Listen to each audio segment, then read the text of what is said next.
C++ 언어를 배우는 이유는 우리가 그 객체 기반, 객체 지향 프로그래밍을 할 수 있기 때문에 그런데요. 지금부터는 한번 그것에 대해서 배워보도록 하겠습니다. 객체 기반 하면 뭐 클래스라든지 오브젝트 이런 것들 얘기가 나오는데요.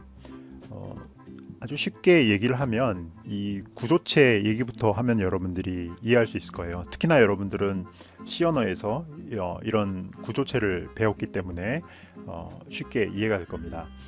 그래서 구조체 얘기부터 한번 해볼게요. 구조체는 이제 struct 해갖고 만드는데 우리 보통 이렇게 만들죠. 이거 struct A를 만들고 이 스트럭처에는 그 멤버 변수가 두 개가 있죠. 인티저 두 개를 저장하는 그런 그 구조체입니다. 그래서 우리가 이제 이렇게 만들어 놓으면 이 struct A형의 데이터는 어떻게 만듭니까? 그 변수는 어떻게 만듭니까? struct A 한 다음에 뭐 예를 들어서 뭐 KKK 뭐 이렇게 합시다. 그러면은 이 KKK라는 것은 변수가 하나 만들어지는데 이 변수 안에 뭐가 있어요? 인티저 A와 인티저 B가 있는 형태죠. 그래서 우리가 A에다가 값을 집어넣고 싶으면 우리가 KKK는 뭐 점 A에다가 5를 집어넣고 그러면 여기 이제 5가 이렇게 들어가고요. 그 다음에 KKK.B 해서 10이라고 하면 뭐 10이 들어가는 형태. 그래서 이게 이제 C 언어의 구조체죠. 그리고 이제 우리가 이 구조체 안에 있는 데이터를 한번 출력하기 위해서 뭐 show A라는 함수를 만든다고 합시다. 그러면은 인수로 당연히 이제 이 여기 틀렸네요. struct A에 struct A형의 템프 고쳐 쓰는 게 낫겠네요. struct A형의 템프를 이렇게 받는다고 합시다. 그러면 이제 템프 안에 있는 A를 출력한 함수다. 이렇게 하면 이렇게 temp.A 하면 되겠죠. 그래서 이 struct를 보면은 여러분들이 금방 이해가 될 거예요. 그런데 이 struct를 가만히 보시면 이 부분은 데이터가 되고요. 그 다음에 이 부분은 뭐냐면은 코드가 되거든요. 이거는 굉장히 이제 수동적인 존재예요. 우리가 값을 저장해 놓고 이제 코드는 이거는 이제 능동적인 존재죠. 그 데이터를 가지고 무엇인가를 하는 것. 그래서 이 struct를 보면은 이 데이터와 그 다음에 그 데이터를 가지고서 뭔가 일을 하는, 예를 들어서 이렇게 출력하는 일을 하는 그런 코드가 서로 분리가 돼 있어요. 그죠? struct와 이 함수 show A가 서로 분리가 돼 있습니다. 그래서 데이터 따로 코드 따로 이렇게 돼 있고, 그러다 보면 사람들이 인식하는 게 어떻게 인식하게 되면은 데이터를 굉장히 수동적인 존재라고 인식을 하고 개발을 해요. 여기 데이터가 있으니까 이 데이터가 있으니까 이 데이터를 끌어다가 내가 이 함수에서 어떻게 요리를 해야지. 즉 그러니까 여러분들이 이제 하나의 그 생선이에요. 생선은 이제 굉장히 수동적인 존재죠. 낚시를 해서 잡은 생선이 이렇게 있는데 여러분들이 요리를 하려면 이제 도마에다가 이렇게 놓고 칼 같은 걸로 이렇게 해서 이게 이제 struct에 해당하는 거고 이게 function에 해당하는 겁니다. 그러면 여러분들이 이게 struct니까 이걸 갖다가 여기다 놓고 내가 뭐 고기를 손질해야지 뭐 등등등 하는 식으로 여러분들이 패러다임을 그렇게 해놓고서 프로그램을 짜왔죠. 그리고 이런 것에 이제 굉장히 익숙한데 지금부터 배우는 이 객체 기반 그 프로그래밍 또는 이제 객체 지향 프로그래밍이라고 하는데요. 객체 지향 프로그래밍 또는 영어로 이제 정확히 쓰면은 오브젝트 오리엔티드 프로그래밍 이렇게 하는데 오브젝트는 이제 객체라고 우리가 번역이 되는 거고요. 이것이 왜 객체인지는 조금 더 설명을 들으시면 여러분들이 이해가 할 겁니다. 그 다음에 이제 이게 오리엔티드 객체로부터 비롯된 또는 객체를 향해 가는 뭐 이렇게 갖고 저는 사실 이제 지향보다는 기반이 조금 더 나은 번역이라서 하는데 영어 원문은 이거니까 오브젝트 오리엔티드 프로그래밍에서 OOP 오브젝트 오리엔티드 프로그래밍 랭귀지 뭐 이렇게 하면은 객체 기반 프로그래밍을 할 수 있는 랭귀지다. 그래서 뭐 C++, 뭐 자바 이렇게 얘기하는 겁니다. 그래서 지금부터는 이제 이 객체 기반 프로그래밍 OOP를 한번 얘기해 볼 텐데요. 아주 심플합니다. 여러분들이 스트럭처를 알기 때문에 이걸 아주 심플하게 제가 설명을 할 수가 있어요. 자, OOP에서는 struct 대신에 이제 class라는 걸 써요. 그래서 struct하고 class는 그냥 똑같은 거라고 보면 됩니다. 예, 그래서 클래스 만든다? struct 그거 하는 거구나. 새로운 데이터형을 만들었잖아요, 우리가 그걸 이용해서. 그래서 클래스는 struct와 다른 점이 뭐냐면 데이터와 여기까지 똑같아요. 데이터도 들어있는데 코드가 그 안에 한꺼번에 다 들어있는 겁니다. 즉, 자, 어떻게 만드냐면은 우리 이제 struct A 이렇게 했잖아요. 여기는 class라고 써주면 돼요. class. 클래스가 struct랑 똑같은 거라고 했으니까 여러분들이 클래스구나 라고 생각하면 될 거고요. 그 다음에 이제 클래스 이름을 줘야겠죠. struct도 이름을 줬으니까. 그리고 예쁜 괄호부터 예쁜 괄호까지 이렇게 했습니다.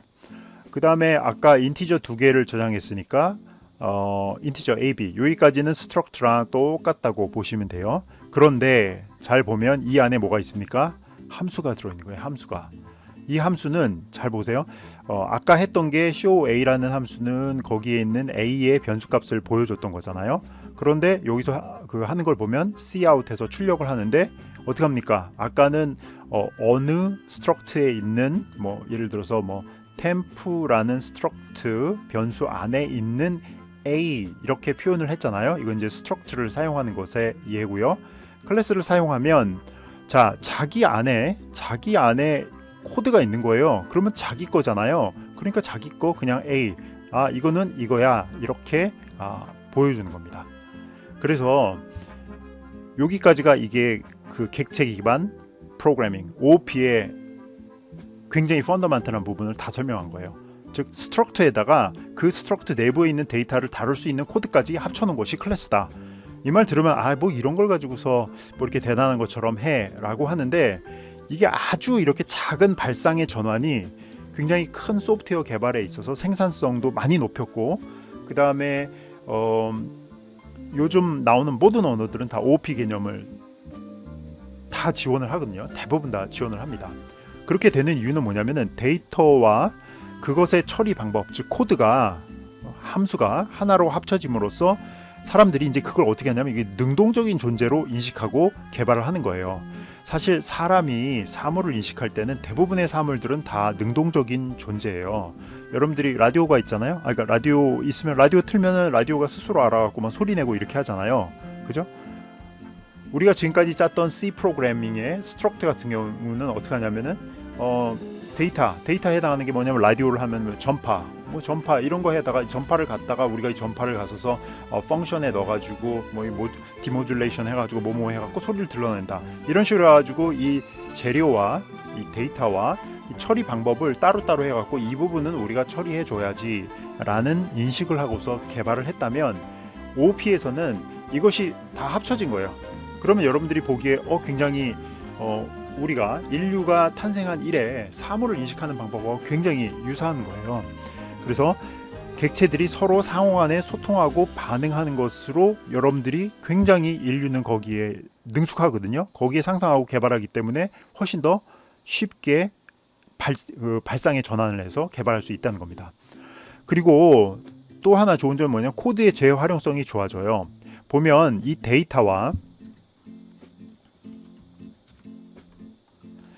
데이터와 코드가 한꺼번에 움직여서 다니기 때문에 이 안에 그냥 요 클래스 단위로 우리가 갖다가 쓰면 되는 거예요. 그런데 기존의 방식에는 어떻게 하냐면은 이 struct 데이터와 코드가 따로 분리되어 있기 때문에 우리가 struct 요거 갖다 써야지 이렇게 하는데 그럼 함수 그냥 같이 갖다 불러 쓰면은 같이 가는 거 아니냐라고 하는데 이 만약 함수가 여러 파일에 퍼져 있고 그 다음에 어떤 함수 중에는 이것과 관련 없는 이 struct A와 관련 없는 함수도 있을 거잖아요. 그럼 이제 그런 거 갈라내고 하다 보면 그 코드 재활용성이 낮아지는 거죠. 내가 그 함수를 빼놓고 복사를 했네.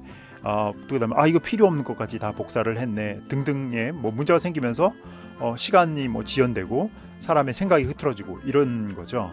그래서 이 클래스 OOP라는 것은 아주 간단한 발상의 전환, 데이터와 코드를 한 통 속에 다 넣고서 하자.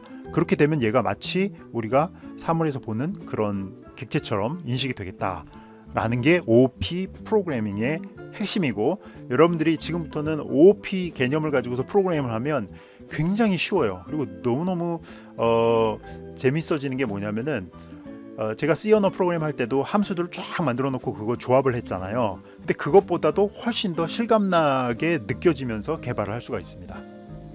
요게 그래서 이제 제가 객체 기반 프로그래밍 OOP의 이제 핵심인 클래스를 설명했고요.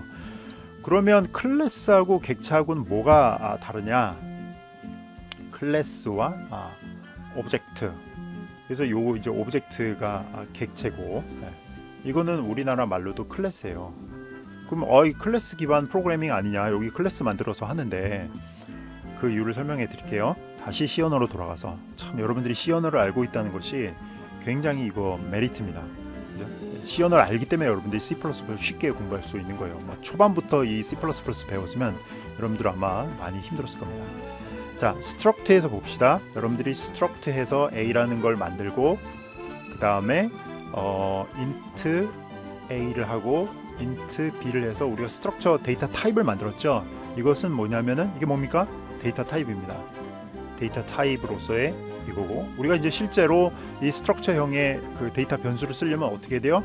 struct A라는 타입의 변수 temp, 이렇게 하면 템프라는 것이 하나 생기고 얘가 이제 템프가 되겠죠. 그 다음에 이 안에 A를 저장하는 공간, B를 저장하는 공간, 이렇게 되겠죠. 네. 그래서 제가 이렇게 그림을 그린 이유가 있습니다. 반 잘라 가지고, 자, 클래스는 struct 선언하는 거하고 일치가 돼요. 즉 데이터 타입을 만드는 겁니다. 클래스는 그 자체로서 데이터를 저장할 수 있는 공간이 아니라 우리가 struct A 데이터 타입을 만든 것처럼 데이터 타입을 만드는 것을 그렇게 만들 때 쓰는 것이 이제 클래스고요. 그 다음에 우리가 structure를 사용하려면 이렇게 변수를 만들잖아요. 그죠? struct 변수를 만드는데 이 객체 기반 프로그램에서는 이 클래스를 이용해서 만든 변수를 오브젝트, 객체라고 부릅니다. 왜 변수로 안 부르고 이거를 객체라고 부르느냐? 물론 이제 변수는 변수죠. 변수긴 변수인데 예를 들어서 보자. 이제 클래스 A 해갖고 여러분들 클래스 만들잖아요. 그러면은 요거에 이것의 그 변수는 어떻게 만드냐면 앞에다 클래스를 써줄 필요 없다고 그랬죠. C++에서는 이 struct마저도 이것도 써줄 필요가 없고, 그 A에 뭐 temp 요렇게 만드는 거나 똑같은 거예요. 이게 이제 struct였으면은 그냥 변수가 되는데, 이렇게 되면 얘를 우리가 변수라고도 부르지만 클래스 A 타입을 갖는 변수 temp라고 명칭을 할 수도 있는데 이것은 우리가 객체라고 합니다. 그렇게 오브젝트, 객체라고 하는데, 그렇게 하는 이유는 뭐냐면 이 변수 안에는 데이터도 들어있지만, 수동적인 데이터도 들어있지만 능동적인 코드도 들어있어서 얘는 마치 살아서 움직이는 그 물체, 그죠? 능동적 물체, 능동적 개체, 사물 인터넷, 그런 거랑 비슷하기 때문에 우리가 이것은 객체라고 하고, 그럼 이제 OOP의 그 퍼즐이 다 풀렸죠. OOP에서 오브젝트 오리엔티드, 오브젝트, 이런 객체들을 만들어 갖고 조합을 해 가지고 객체 기반으로 프로그래밍 하는 것이다 가 바로 OOP, 객체 기반 프로그래밍의 전부다고, 이것이 스트럭처에서 진화해서 된 것이지 뭐 하늘에서 뚝 떨어진 개념이 아닙니다. 하지만 그 진화한 것 중에 아주 작은 부분, 코드를 스트럭처 안에 갖다 집어넣자, 이것이 큰 혁명을 가져온 거예요. 제가 여기다 이제 케이크 플러스 촛불이라고 써놨는데, 뭐냐면은 여러분들 그 생일 때 되면 케이크 사가잖아요, 그죠? 그럼 요즘에는 케이크 사면은 생일 케이크예요 뭐 이러면은 촛불 기본적으로 다 넣어주잖아요, 그죠? 안 그러면은 우리가 어떻게 됩니까? 케이크 사고 한참 뭐 또 딴 데 어디 가가지고 마트 이런 데 가가지고 편의점 가서 성냥 사고 초 사고 뭐 이렇게 해야 되잖아요. 그런데 요즘은 그냥 케이크 사면 촛불이 그냥 같이 따라다니니까 얼마나 편합니까?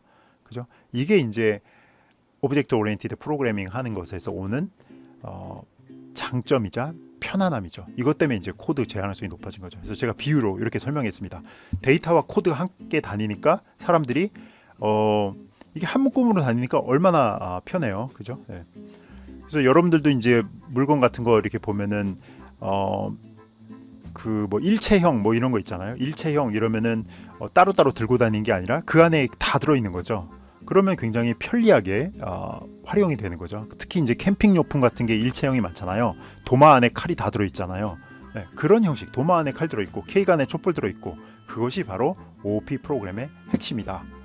그래서 여러분들이 지금 이렇게 설명을 듣고 나서는 에이 뭐 이런 걸 가지고서 뭐 이렇게 대단하다라고 하는데 한번 여러분들이 이 OOP 개념으로 프로그래밍을 해보면 생각보다 굉장히 자기 생각이 많이 바뀌는 걸 알 수 있고, 그다음에 지금까지는 그냥 데이터 가지고 놀았던 거라면 이제부터는 진짜 사물을 가지고 노는 것 같이 그런 이제 느낌이 올 것입니다. 여기까지 개념 설명 마치겠습니다.